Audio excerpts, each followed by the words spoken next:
ॐ नमो भगवते वासुदेवाय।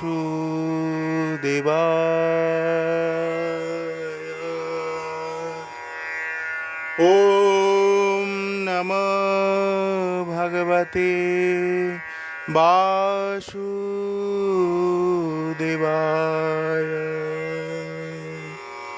ॐ नमो भगवते বাসুদেবায়।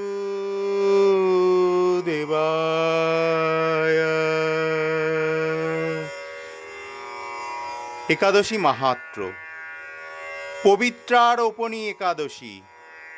একদিন মহারাজ যুধিষ্ঠির ভগবান শ্রীকৃষ্ণকে জিজ্ঞাসা করলেন, হে প্রভু, শ্রাবণ মাসের শুক্লপক্ষের একাদশীর নাম কি? তা কৃপা করে আমাকে বলুন। শ্রীকৃষ্ণ বললেন, হে মহারাজ, এখন আমি সেই পবিত্র ব্রত মাহাত্ম্য বর্ণনা করছি, মনোযোগ দিয়ে তা শ্রবণ করুন। যা শোনা মাত্রেই বাজপেয় যজ্ঞের ফল লাভ হয়। প্রাচীনকালে দ্বাপর যুগে শুরুতে মহিজিৎ নামে এক বিখ্যাত রাজা ছিলেন। তিনি মহিমান্বিত নগরে মহিষ্মতি নগরে রাজত্ব করতেন। কিন্তু দুঃখের বিষয় এই যে তার মনে বিন্দুমাত্র সুখ শান্তি ছিল না, কেননা তিনি ছিলেন অপুত্রক। পুত্রহীনের ইহলোক পরলোক কোথাও সুখ হয় না। এইরূপ চিন্তা করতে করতে বহুদিন কেটে গেল, কিন্তু তবুও পুত্রমুখ দর্শনে রাজা বঞ্চিতই রহিলেন। নিজেকে অত্যন্ত দুর্ভাগ্য মনে করে রাজা চিন্তাগ্রস্ত হলেন। প্রজাদের সামনে গিয়ে বলতে লাগলেন, হে প্রজাবৃন্দ, তোমরা শোনো, আমি এই জন্মে তো কোনো পাপ কাজ করিনি, অন্যায়ভাবে আমার রাজকোষ বৃদ্ধি করিনি, ব্রাহ্মণ বা দেবতাদের সম্পদ কখনো গ্রহণ করিনি। উপরন্তু প্রজাদেরকে পুত্রের মতো পালন করেছি, ধর্ম অনুযায়ী পৃথিবী শাসন করেছি, দুষ্টদের যথানুরূপ দণ্ড দিয়েছি, সজ্জন ব্যক্তিদের যথাযোগ্য সম্মান করতেও কখনো অবহেলা করিনি। তাই হে ব্রাহ্মণগণ, এই প্রকার ধর্মপথ অবলম্বন করা সত্ত্বেও কেন আমার পুত্র লাভ হলো না, তা আপনারা কৃপা করে অনুসন্ধান করুন।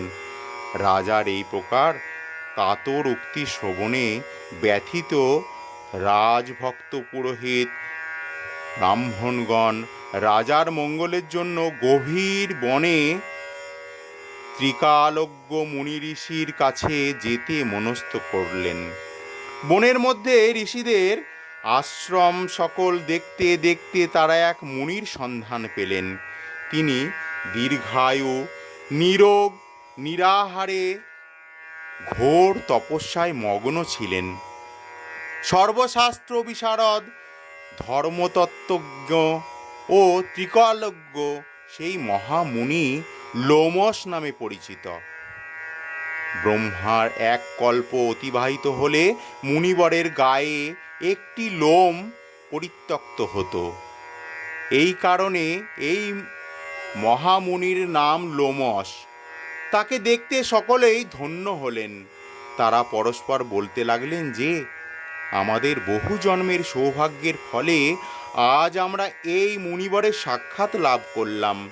তারপর ঋষিবর তাদের সম্বোধন করে বললেন, কি কারণে আপনারা এখানে এসেছেন এবং কেনই বা আমার এত প্রশংসা করছেন, তা স্পষ্ট করে বলুন। আপনাদের যাতে মঙ্গল হয় আমি নিশ্চয়ই তার চেষ্টা করব। ব্রাহ্মণেরা বললেন, হে ঋষিবর, আমরা যে উদ্দেশ্যে এখানে এসেছি আপনি তা কৃপা করে শুনুন।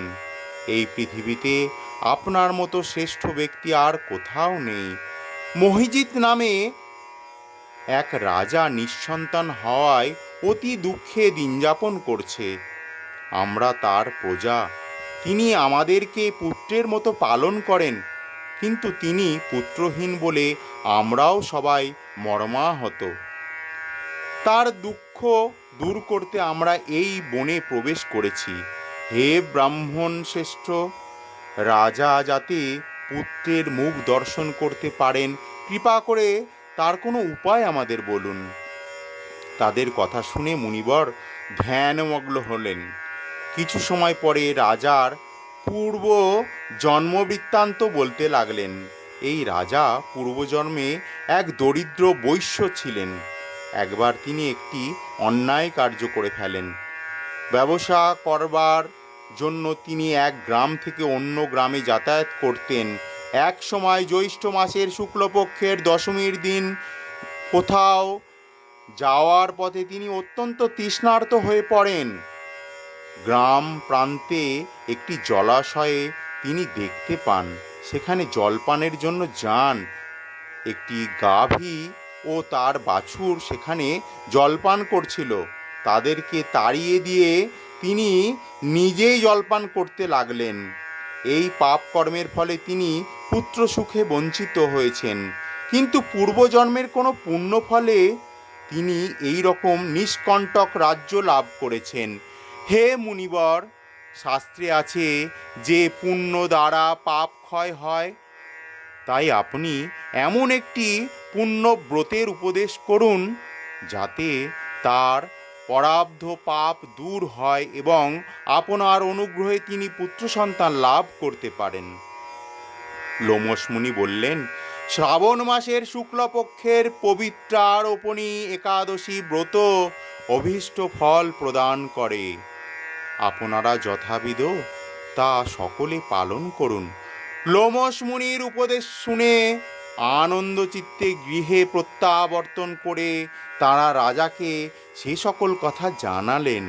তারপর সকলে মিলে মুনির নির্দেশ অনুসারে ব্রত পালন করলেন। তাদের সকলের পুণ্যফল রাজাকে প্রদান করলেন। সেই পুণ্য প্রভাবে রাজমহর্ষি গর্ভবতী হলেন। উপযুক্ত সময়ে বলিষ্ঠ সর্বাঙ্গ সুন্দর এক পুত্র সন্তানের জন্মদান করলেন। ভবিষ্যোত্তর পুরাণে এই মাহাত্ম্য বর্ণিত হয়েছে। এই ব্রত মাহাত্ম্য যিনি পাঠ বা শ্রবণ করবেন তিনি সমস্ত পাপ থেকে মুক্ত হবেন এবং পুত্র সুখ ভোগ করে অবশেষে দিব্য ধাম প্রাপ্ত হবেন। হরে কৃষ্ণ হরে কৃষ্ণ কৃষ্ণ কৃষ্ণ হরে হরে, হরে রাম রাম রাম হরে হরে।